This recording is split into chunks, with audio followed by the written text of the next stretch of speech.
ideas of mystery, then you realize that the cause and effect of things become more real. There's no mysterious devil, there's no mysterious God. Okay? Things go bad, it's not a mysterious devil that's putting his claws out, you know what I mean? From the ground. Okay? And there's no man that's taking thunderbolts and throwing them at. Because the premise of what we're saying eventually becomes that this is the universe of reality, and that this is not what we're saying. Okay? There is no thunderbolt that's controlling the universe. In fact, the actual creator is within his own creation. Okay? This is a premise that is changing everything. And just like when we talk about a lot of the forms of yoga in India, where they deal with an external being of worship, where they channel everything that they love, their mom, their wife, their children, all of that becomes a concept that they then put back into themselves, and then they negate this. You see? So, exactly. So the idea is, the idea of a creator within creation is what we're saying. And if there's one word that describes what I teach in this course, because I said that the point of the course is two things. For you to learn how to ask every question that you have in your mind, but also for you to draw out every talent that you have, right? But the way to do that is to realize the concept of perfection. Things can be perfect and perfectly done, but then they're over, they're finished. So you could do something perfect and it's over. It's not right and exact to say Allah is perfect, because the grammar is incomplete. It means it's over, it means it's finished. Everything is done perfect. Everything is done perfectly, because everything is mathematical.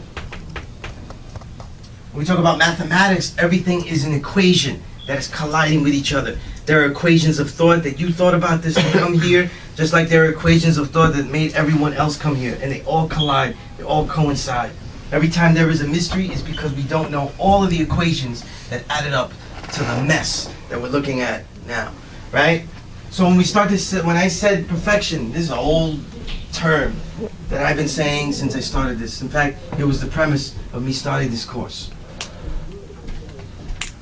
The idea of perfection, then, is something that is based on this concept: mistakes and lessons. There are no mistakes, there are only lessons. And every time you look at a mistake is because you look at things narrowly from a small scope. You see? You walk up the stairs and you trip on a step, it's a mistake. From that moment, that second, you say, look, I made a mistake and I tripped. But the lesson becomes what? Right as you're tripping, you decide to jump 3 steps in a row. And therein lies the lesson. The idea of a lesson is what we're getting at here. And when I said the definition that perfection is constant elevation, because I've been saying this for a long time, constant elevation at an ever increasing rate. All right, triumph. I like that. I like that I just wrote that and Triumph instrumental came out. Right? They're very similar, the ideas. Right? The constant elevation is not a linear process, okay, of accumulation. It's actually in line with how we build. The idea of constant elevation is that something is always changing. But how? What is the rate at which it changes? It changes in the rate of growth. And what I mean that is that when we say things like the universe is expanding, it cannot expand unless it's in something bigger. So when we talk about, when the researchers say the universe is expanding, it's that it gets deeper and more profound, right? We had a child, we didn't say, I'm gonna have a child that's gonna be superhuman. It's gonna have lizard skin, and it's gonna fly, and it's gonna have like animal wings, and all these things, right? It comes out from a distance. It just looks like another child, just like anything else. But when we study it closely, it's even more profound. It's even more deep. It has everything of its parents, and yet has the ability to go even beyond that. This is what I mean by perfection. So when we say constant elevation at an ever-increasing rate, it means what I'm saying is that whether it goes back to go forward, the depth is what we're getting at. Because we're creators in our own creation. And when we look at mathematics, mathematics does not exist because the Father said 1 is knowledge, 2 is wisdom. He realized the order of all of these things. So when we say that mathematics is the law and order of the universe, that is how it details the universe. What I'm saying is that mathematics also details the essence, the nature of the creator. So when we create, it's broken down into principles that are always in this order that add to what? Something being fulfilled. What I like to say, an elevated fulfillment. Today's mathematics, born. An elevated fulfillment, right? So when I say the idea of perfection, what I'm saying is that there's an elevation that continues to get more profound, more deeper. And this increasing rate is in the idea of depth. Okay? This is some of the things that I tried to describe in the opening paragraphs of this sheet. Why did I write it this way? I wrote it in such a way that it would be something that I could not just give it away and it just be memorized and people would just quote it though. I didn't think that would be useful. So I decided to say, let me say everything I think should be told immediately about supreme mathematics in the way that I just want to say it. And if it's a little bit confusing, if it's a little this, then I can explain it. Okay? Because as a disclaimer that has to be with everything, I want all of us to write plus lessons. You know, this year is about our works. I would like us all to know that our works doesn't just mean that at the end though, everybody goes, God, I couldn't think of anything. I made a pottery, you know, and like, I don't know, come up with some corny painting or whatever, right? That's not what I mean by just our works. What I mean is that in this year's coursework, I want us to realize that everything we do is a creative exploit. That we're only doing one thing. Creator only creates. That's all we're doing. And when we create creation, we study creation, we're inspired by creation, and we create again. And in this process, there's only two things that we're in the state of doing. And I can say that we're only doing these two things.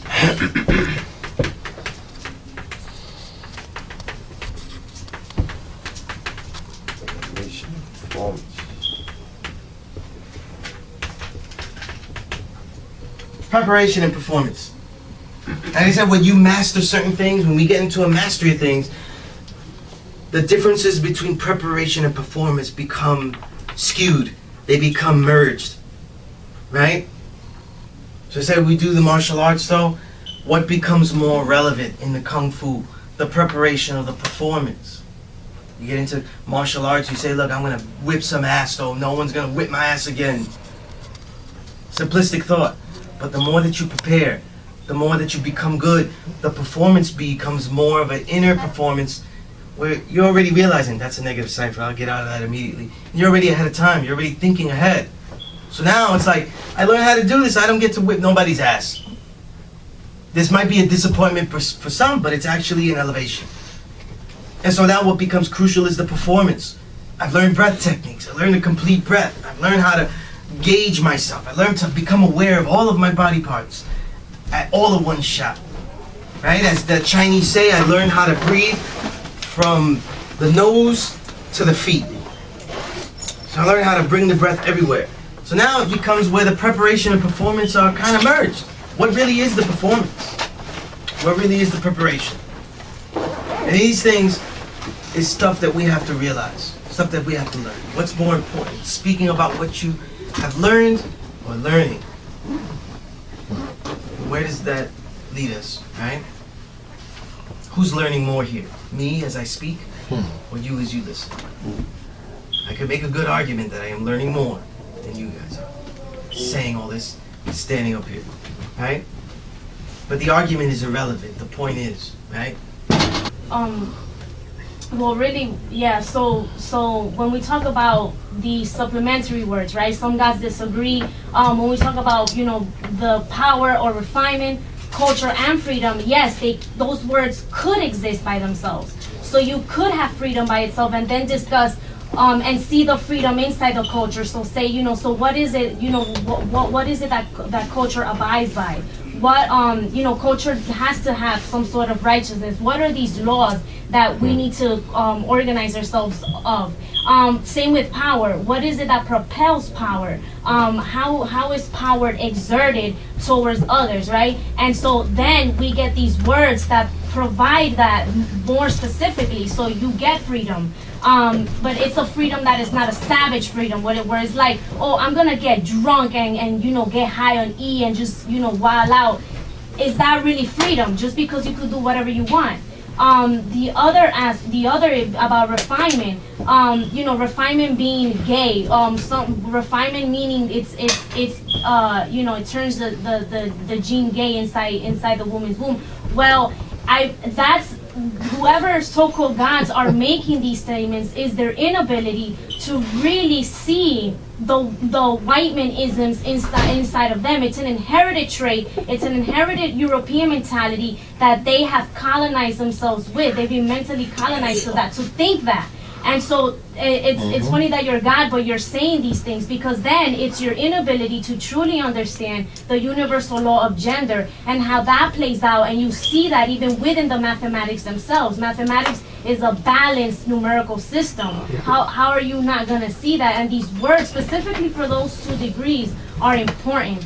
And I just wanted to give an example of how the white man uses, and I call it the abuse of the yin, and how he uses the yin as a way to exert his so-called godliness, which is really based on a capitalistic, white, patriarchal system that continues to divide the black man and the black woman. And that's really the essence of it all, this unification. And that's why he can get away with things like capitalism and abusing nature. And so one of the ideas that Vandana Shiva talks about is this idea of how the white man says that the reason why he needs to go into the earth and take out all her raw materials, all her natural resources, is because of this idea of passiveness. So the earth doesn't produce, supposedly in his eyes, as quickly as she should. These crops need to be done now. Let's get this now. Let's mass produce. Let's take out from this land. And the natives are just looking at them like, you stupid, because you need to give it time. The earth deals with balance. She will get the light of the sun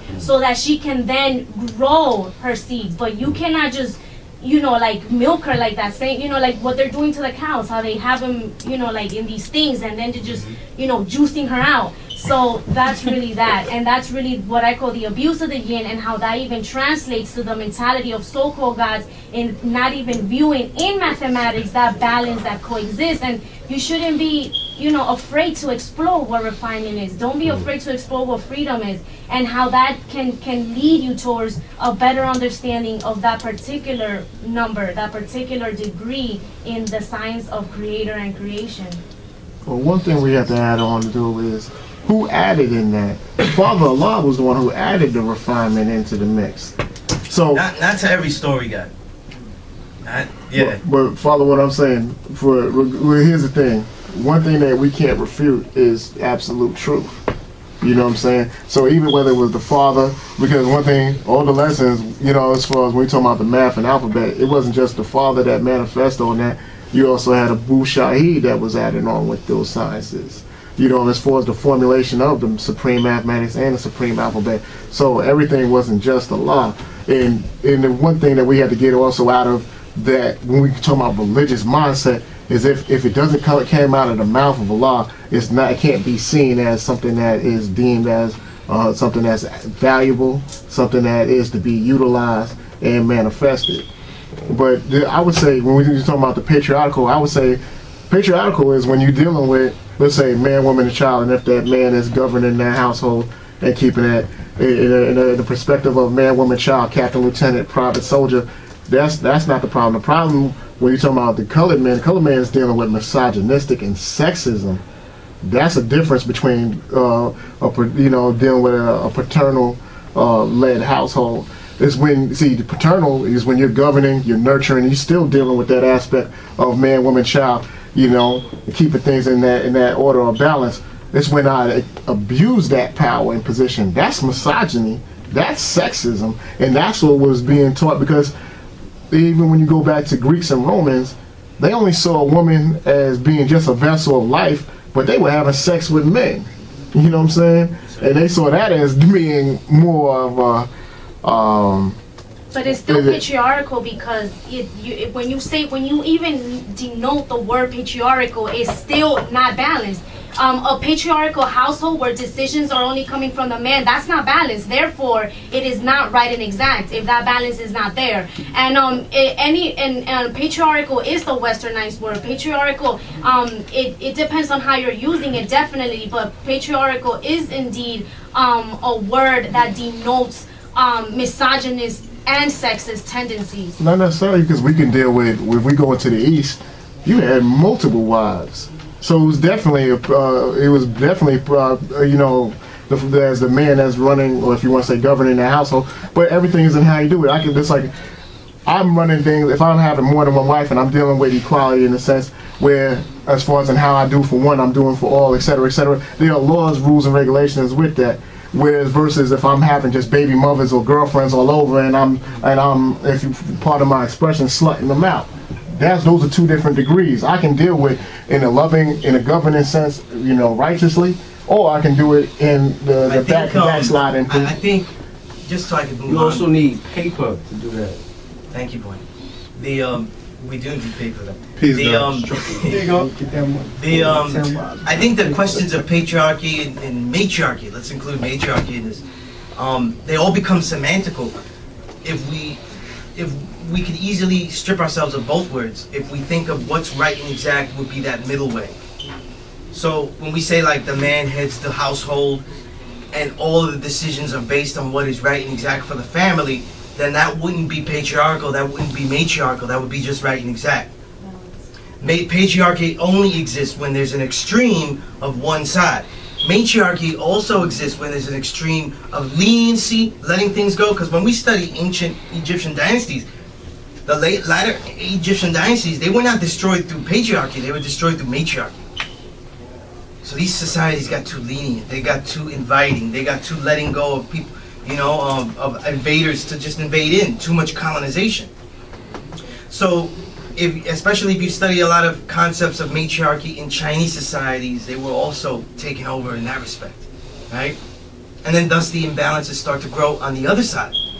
So we see Japanese societies became very patriarchal. And that's because they were all islands, they were all vicious, it was viciously denoted, right? So, just as a semantics, to just get rid of the idea of the semantics, to me what is right and exact is not in either category of those. The existence of patriarchy is when it has to assert itself to be extremely a nation itself. We're not talking about just a family household. A nation itself is aggressive. It does preemptive warfare, right? But a matriarchal society could also be extremely inviting. The larger nation that does above and beyond its own means to take care of or to engage in all lower countries. That also could destroy a larger nation. So when we look at things like that, these all just extend to the smaller microcosm, the smaller version, which is the family. You know what I mean? So in that sense, in my perspective, I've always felt that the terms of patriarchy and matriarchy should only be used in a negative context. What's right and exact would be right and exact right through the middle, because the society that would build a society where a woman like Vananda Shiva could do the things that she does would be in a society where the man would take that lead and do what he has to do in that lead. It could only lead to the woman doing what she does as well. And when we study the things that she has done in the community she's been in, that's what we also find too. Because there is no definition of patriarchy or matriarchy, and a noted extreme. Everybody is in their proper role. See, but in the perspective here, because we have to assert ourselves and take things back, what happens? We end up asserting things that aren't necessarily are, because we're in the point of what? Challenge. If we're not right and exact, we're in the point of challenge. See? So let's say if I say, look, I think eating meat is wrong, so now I label myself as a vegan. But wouldn't I be dead if I was technically only what a vegan is by definition?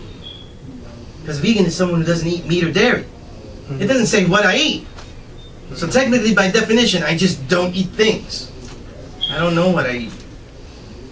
We assume that the vegan eats vegetables by that definition, but it's really a reactionary term. But the term doesn't exist in places that don't eat meat or dairy. So a lot of the terms that we come out with are really reactionary, and just on a Buddhist point of view, I'm just taking a middle ground with that, so we don't get into semantics all day about it, because what you both are saying is actually correct. You know what I mean? And the way that I'm defining patriarchy, just to clarify, is that abuse that the white man takes to destroy. That's really patriarchy. That's really what it is. When he overexerts his homo tendencies, his need to dominate and accumulate, that becomes that patriarchy, that force that destroys both the godly and the earthly principles that are supposed to be in balance with each other. Now, the second way that... And the perspective I'm building on is from the Eastern perspective, which is the true and living. You know what I'm saying? Because I don't. That's like with some brothers, let's say, might not teach their. I've had deals with God who will not teach their black woman, whatever else like that. Then then that means that he does not want to have really having zigzag zig, because what would his woman then teach his children if they were to procreate or whatever else like that? So this is that poor understanding. But those who really understand what, as I'm saying, I can rule righteously. I don't have to put you in a cage. You know what I'm saying? For me, or strip you of different things, whatever. That means that you have maybe a filthy way of life that you're trying to hide or whatever. But now there's no checks and balances in that cipher. But I can, it's like, me personally, I mean, that's like how we build with one another. But it depends on how we taught also. So let's say if you're, like my enlightener was one who had, I had different people that came through my life when I was really young. We were all young, dumb, and doing all the, living uncivilized, and we're thinking we're living righteously, but we really weren't. But then let's say my enlightener is Father Bouchon, and when I've been meeting him, and seeing zigzag zig, having his earth, having his babies, teaching them, governing, and everything else, being active within the nation or whatever else like that, different roles and functions. Now I've seen the true and living God, what our role, function, and purpose is. But just the same, if I came across, let's say, XYZ God, and he's living, unrighteously, advocates, let's say, pimping and drug selling or whatever else like that, then what is my outlook? So the thing is like this: those who live and are still caught up in the devil's chamber, they're still caught up in that knowledge, culture degree in the 1 to 4. They still living as the 85%. So of course they will act upon that, the patriarchal in the sense of what you're talking about, because that's how he does. That's not how we do. If we're gonna govern, I'm just saying, it's like I can be God. I can have my earth. And the more fallacy of that refinement that you talked about, also about like the weakening of the egg. Mm-hmm. Where does everything start? The X and Y exists within the original man, the X and the Y chromosome. Mm-hmm. So if he's saying that that's as if it's weak and wicked, then that came. What is he? Exactly. Because that's where it produced. Yeah. I mean, when people said that, I read that. I've heard people building it. Yeah. That is one of the most, the weakest scientific points. I'm not even addressing it because it has no science behind it. Well, we have young people in here that might not know that. Right, yeah. Free. So, I'm glad you said that. I'm in this black study class, and I just found out that there was people with 2 sexes. That were born with 2 sexes. Mm-hmm. And she was saying that in Africa, how we refer to you guys? That's kind of sexist, she was saying.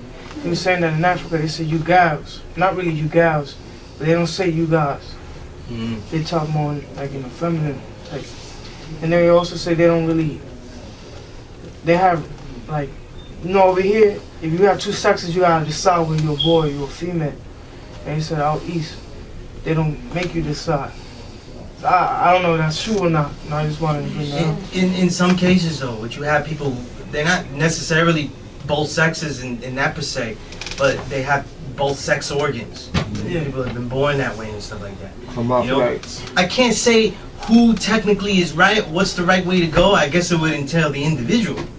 You know what I mean? So in that case, letting the person decide on their own, no, I agree with that. Oh, it depends on which organ is functional, because usually they have both. That's true too. But both of them are not functional. That's crazy. And there's also, who came out recently, there's a woman with 2 active working vaginas. Oh, yeah. 2 active working vaginas. Yeah, it was on the internet, and there was in a couple magazines.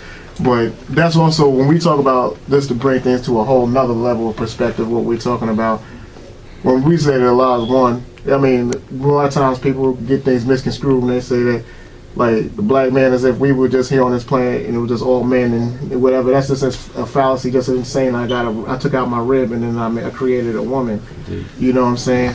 So we have to understand that, yeah, if you understand really biology and you really studying, that, yeah, we're talking about hermaphrodites.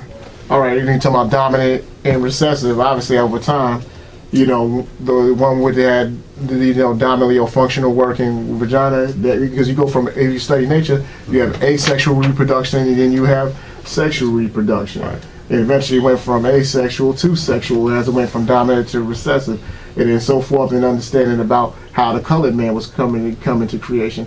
But that only comes through time and study. And also when we talk about, when we look at, just to bring things into a real historical and clerical perspective, Elijah, like I said, number one, he studied from 1930 to he graduated in, if you will, February 20th of 1934 when you study your lessons.